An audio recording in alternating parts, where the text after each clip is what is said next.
Cancer is one of the non-communicable diseases in Kenya with serious financial and health implications.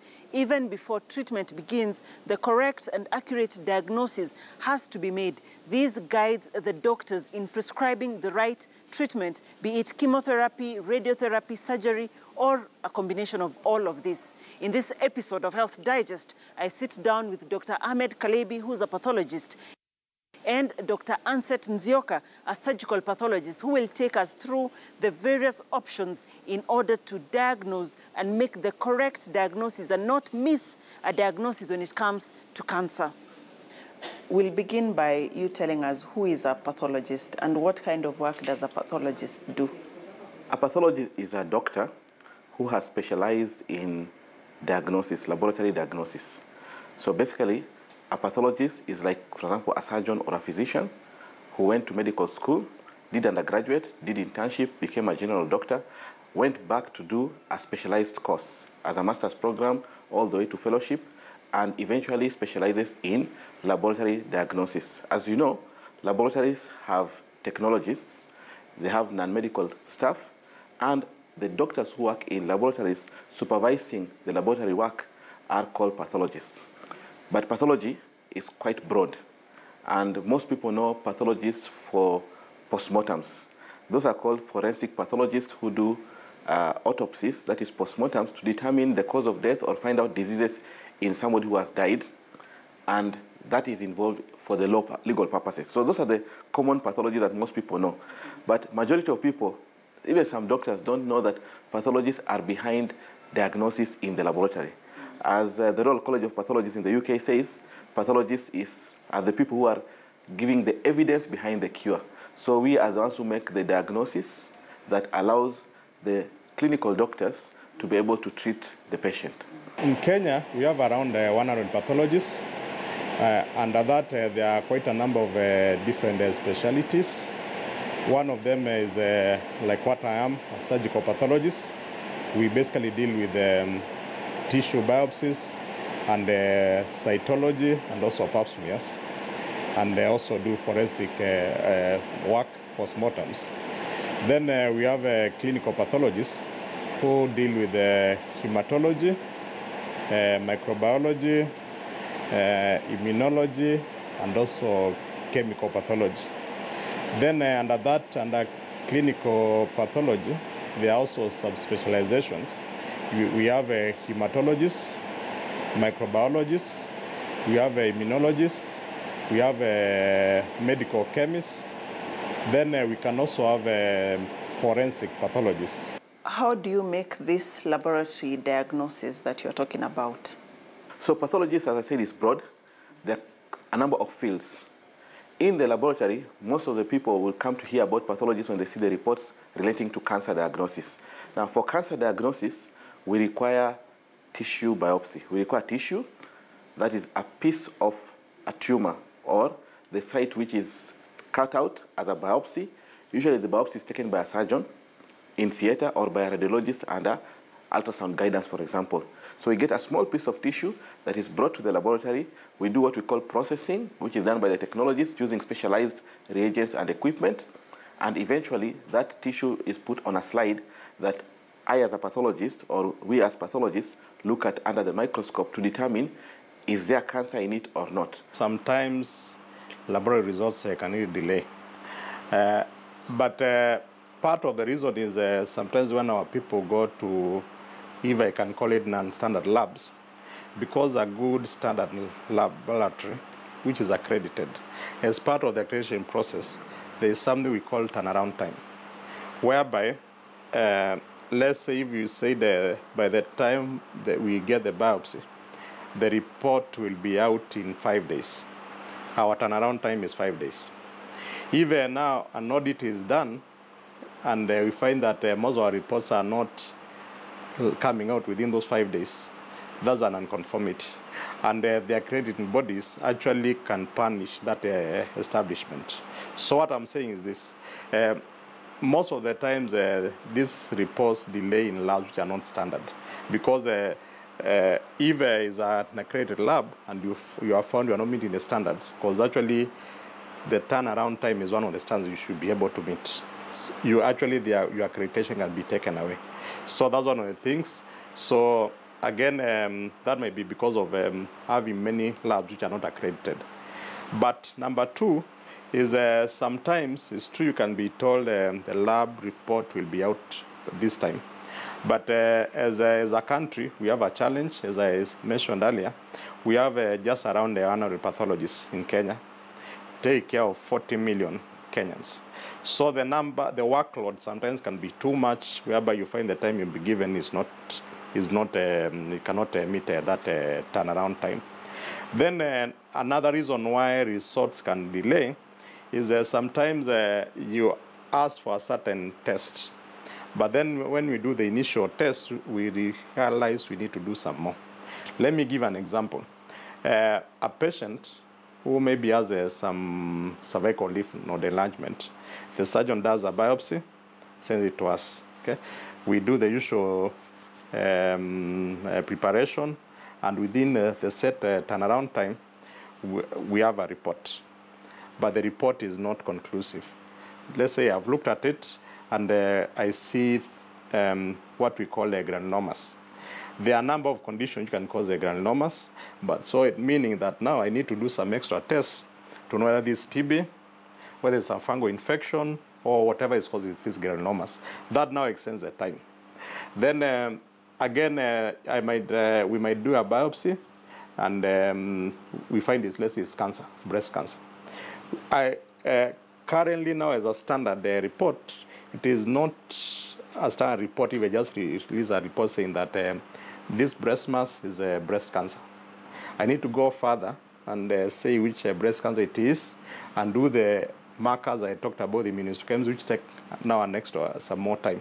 So sometimes that happens, but overall, for a standard lab, if our turnaround time is 5 days, if there is any reason which can make us not release the report during that time we had agreed on, supposed to call the clinician and alert them and tell them the reason why XYZ is not coming out because of this. We sometimes give what we call preliminary reports, like now the case I talked about for granulomas and lymph node. Tell the clinician, these are granulomas, likely to be TB, but we have to do this extra test to confirm that. And that way the patient management not delayed, but then we don't give an unstandard report which may not conclusively aid in the patient's treatment. There are other areas of pathology as well. We have an area called hematology. This involves a specialized examination of blood, and we're able to diagnose different types of diseases in the blood, including malaria, including anemia, that is low blood count, and so on and so forth. So that is hematology, and it involves different equipment, but also pathologists looking under the microscope. So when the results come out of the machine, the pathologist has to interpret it. We also have chemical pathology, which involves testing for chemicals in blood. And that includes testing for things like kidney function, liver function, but there are also certain things like tumor markers. These are specialized chemicals that we are able to diagnose and relate to cancer. Then there is microbiology. Microbiology involves studying for organisms. Viruses is virology. Parasitology means looking for parasites. And this could be in tissues, this could be in blood, it could be in urine specimen, in stool specimen, and other specimens. Then there is what we call cytopathology. Almost like histopathology, that's where I look at the tissues, but in this case we look for cells, but most of the time we either look for them in fluid, or we do what we call a fine needle aspiration, whereby we are able to take the cells using a small needle and look at it under the microscope. I think there are many other fields. I think there are more than 70 different sub-branches of pathology, but most pathologists nowadays will end up specializing in one or two areas, and the big laboratories will tend to have more than maybe 10 different specialties. Like for example, in our laboratory here, we have 11 pathologists, including a veterinary pathologist who specializes in just looking at veterinary samples from animals. What kind of specimen do you deal with? We deal with any specimen and every specimen that can possibly arise from a human body. So you're talking about, for example, biopsies or excision specimen, which involves cutting a piece of tissue or even maybe a whole limb, for example.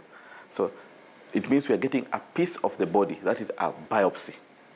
But then we can also deal with blood, we deal with sweat, we deal with urine, we deal with other body fluids, even tears can be used for diagnosis. We're talking about stool specimens. So literally anything from the body, even hair samples. We use hair samples, for example, for determining toxicology. So literally any tissue or any body fluid or any part of the body can be a specimen depending on the disease we are trying to investigate. The role is very huge. As I had said, basically pathology is a science behind the medicine. So a quality laboratory report is the one which will be able to say, one, this patient has a cancer, this one does not have a cancer. And if it's a cancer, what type of a cancer is it? And we even go further and do other special tests to be able to roughly predict which treatment this cancer can respond to. So a quality lab report is very important in the management of cancer. And then not only that, they also, apart from the biopsy which has been taken, there are also other pathology laboratory tests which also guide and aid in the management of cancer.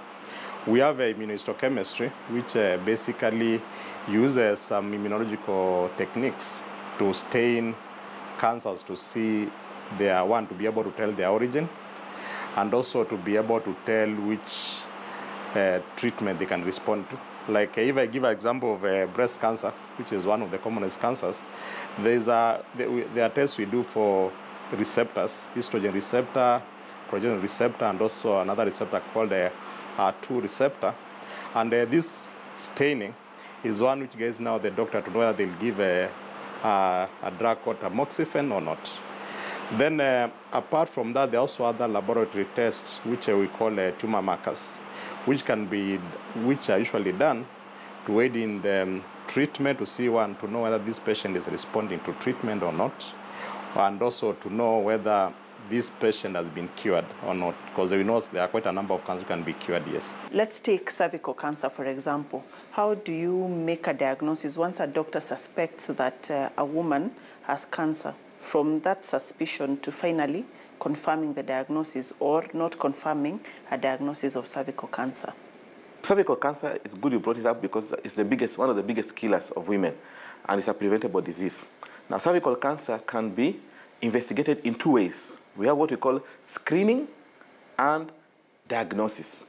Screening means we screen women, we take samples from women and look for features that might be there to indicate progression to cancer before the cancer has developed. I'll talk about that a bit later.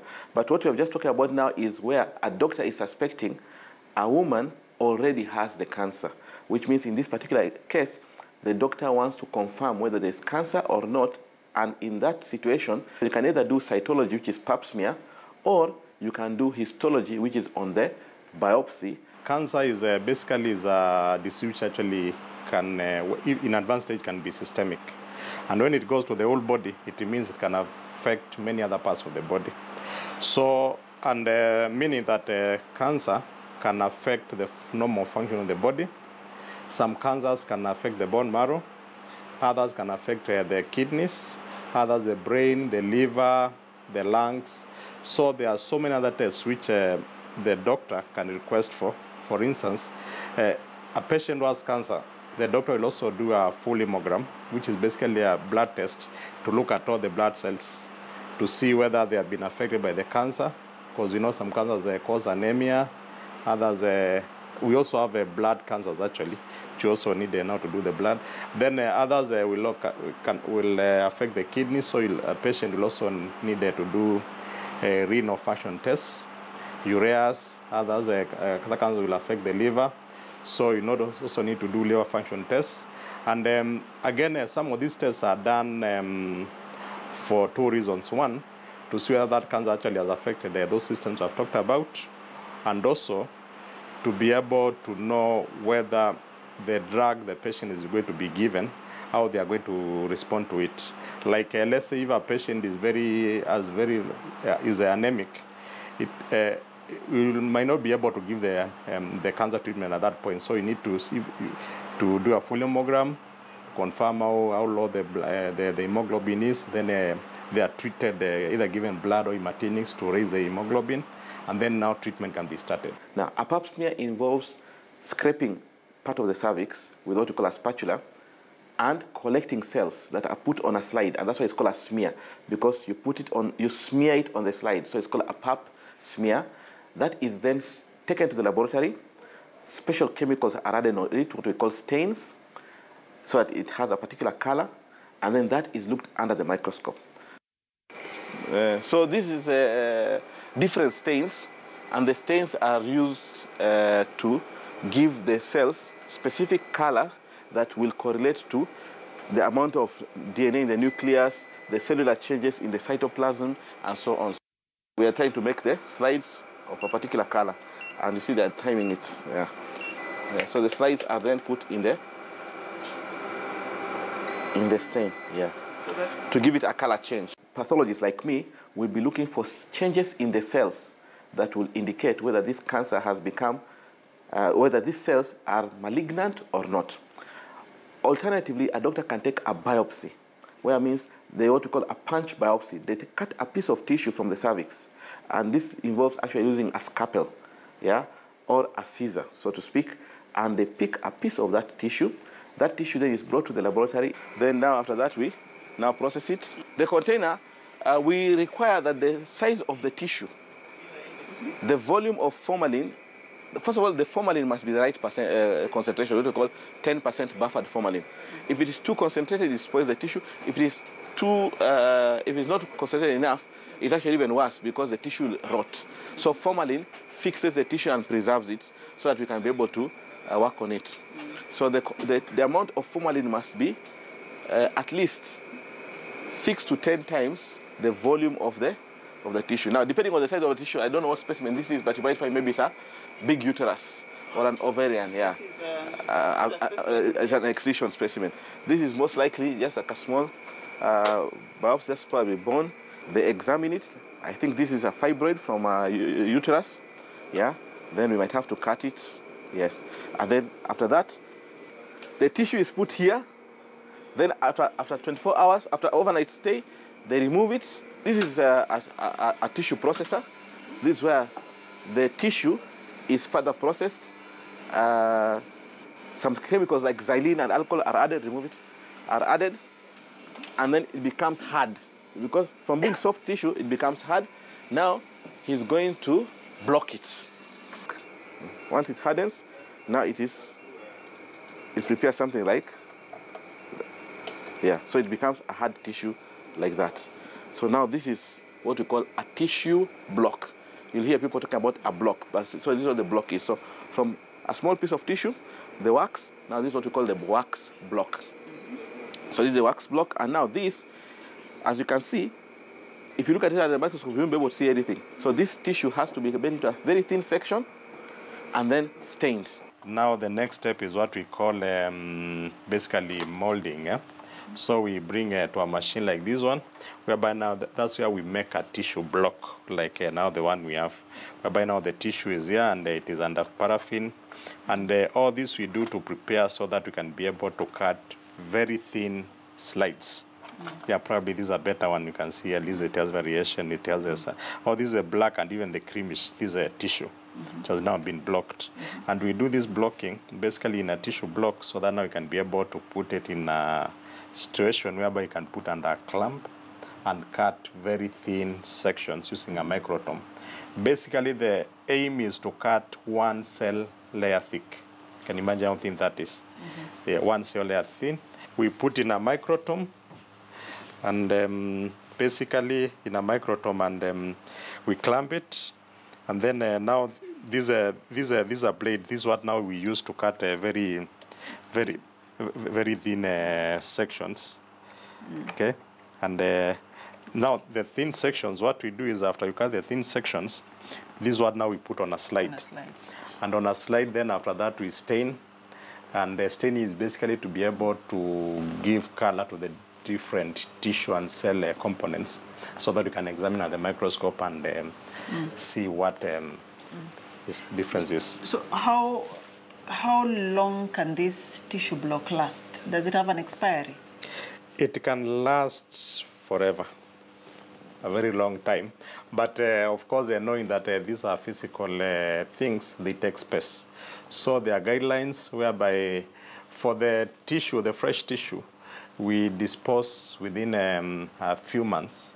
While now for the tissue blocks and even the slides, the recommendations, and most of these are American. As a country, don't have anything like that in our laws yet, that within 10, some centers say 10 years, others say 20. You can now dispose after that. But this basically can stay almost forever, because now it is not living is in a standard way, yes. In case of a complaint, let's say you've done that process, you've given your diagnosis as a pathologist, then somebody complains, they want a second opinion, or there's a complaint for whatever reason. What happens? Do you go back to the same tissue and cut something else, or what happens? Basically, one, we should encourage our people, wananchi, that and even clinicians, in the event that the laboratory report is not tying up with what they thought clinically, they have a right to ask for a second opinion. So what usually happens is a second opinion. One, sometimes the clinician can tell me to just look at that slide again, and I'll because we've stored them, we've archived them, we can retrieve and look at it. The clinician might want to get a second opinion from, and even the patient or even the relative, from a different center. So what happens is we have standard operating procedures. So they fill some forms and they come, we give them a block like this one.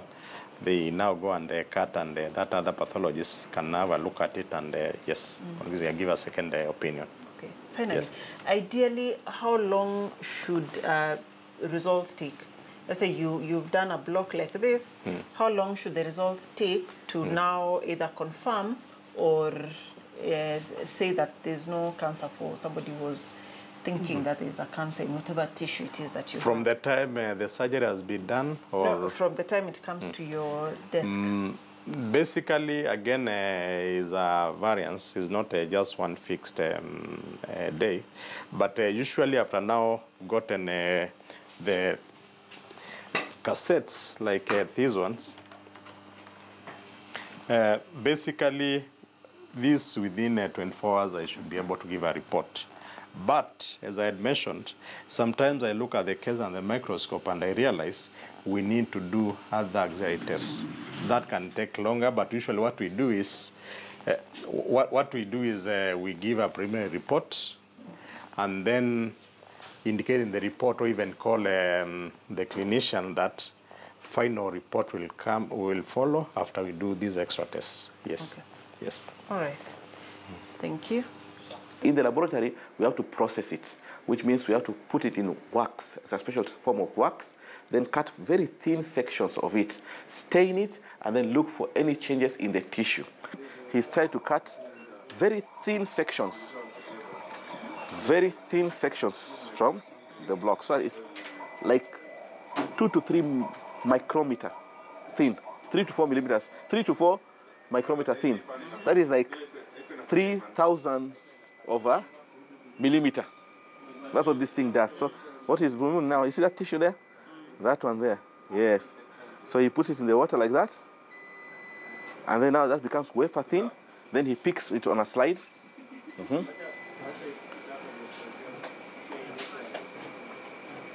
So he's picking it on a slide, so that's it. So now this is the tissue, you see. So this tissue now needs to be stained so that we can look at it under the microscope. The key thing for us as pathologists is to look for whether there are any changes that will indicate these cells have gone rogue, as I say. So I usually give this example that if you look at university students, for example, University of Nairobi, normally they behave okay, they're walking to college, they are smartly dressed. It means that's a normal university. That's the same thing like we pathologists, we're looking at the cells, whether they're looking normal.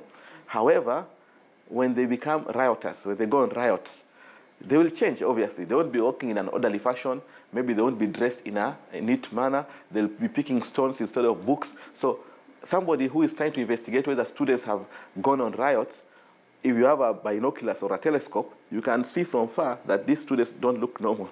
These students are becoming malignant, so to speak. They're becoming cancerous. It's the same thing. We are looking for the changes in the cell, but at very high magnification. That's what we call microscopy. We're looking at very high magnification to look at small changes in the cells, and that can indicate whether there is a change for cancer or not. So that is for diagnosis.